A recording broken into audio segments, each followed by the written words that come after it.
आइए जाने कौन थे महर्षि गौतम। महर्षि गौतम सप्तर्षियों में से एक हैं। वे वैदिक काल के एक महर्षि एवं मंत्र दृष्टा थे।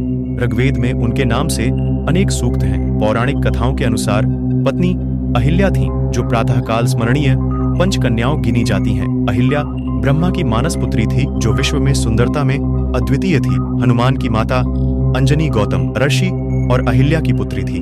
दैत्य गुरु शुक्राचार्य ने देवताओं द्वारा तिरस्कृत होने के बाद अपनी दीक्षा गौतम कसरा ऋषि से पूर्ण की थी। ऋषियों के ईर्ष्यावश गोहत्या का झूठा आरोप लगाने के बाद 12 ज्योतिर्लिंगों में महत्वपूर्ण त्र्यंबकेश्वर महादेव नासिक भी गौतम ऋषि की कठोर तपस्या का फल है, जहां गंगा माता गौतमी अथवा गोदावरी नाम से प्रकट हुई। इसके अतिरिक्त राजस्थान के प्रतापगढ़ जिले में स्थित गौतमेश्वर महादेव तीर्थ में स्थित मंदाकिनी गंगा कुंड के बारे में भी मान्यता है कि इसी कुंड में स्नान करने के पश्चात महर्षि गौतम को गौ हत्या के दोष से मुक्ति मिली थी।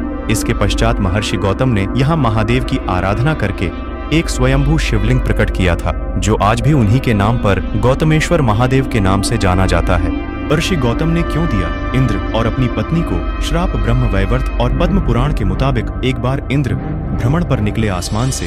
उनकी नजर जंगल में बने एक ऋषि की कुटिया पर पड़ी। उस कुटिया में उन्होंने एक बहुत ही सुंदर स्त्री को देखा। इंद्र उस महिला को देखकर मोहित हो गए, उनसे रहा नहीं गया। ये कुटिया महान तपस्वी गौतम ऋषि की थी। जिस स्त्री को देखकर इंद्र मोहित हुए वो गौतम ऋषि की पत्नी अहिल्या थी। वैसे तो इंद्र के देवलोक में कई खूबसूरत अप्सराएं थीं। वे जब भी चाहते किसी भी अप्सरा के साथ सहवास कर सकते थे, मगर अहिल्या की सुंदरता उन्हें भा गई। इंद्र अहिल्या के साथ संबंध बनाने की तरकीब सोचने लगे। उन्होंने अहिल्या के पति गौतम ऋषि की दिनचर्या पर नजर रखी। गौतम ऋषि रोजाना भोर होने से पहले जग जाते और अपने नित्य कर्म निपटाने के लिए नदी किनारे जाते थे। वहां 2-3 घंटे का समय बिताकर फिर कुटिया में आते थे। इंद्र ने इसी मौके का फायदा उठाने की योजना बनाई। एक रात जब गौतम ऋषि और अहिल्या सो गए, फिर कुछ समय बाद इंद्र ने अपनी शक्ति से भोर होने का कृत्रिम आवरण बना लिया। ऋषि गौतम को लगा कि सुबह होने को है। वे रोजाना की तरह उठ गए और नित्य कर्म के लिए निकल पड़े। फिर इंद्र ने गौतम ऋषि का भेष धारण कर कुटिया में प्रवेश किया। अहिल्या को लगा कि उनके पति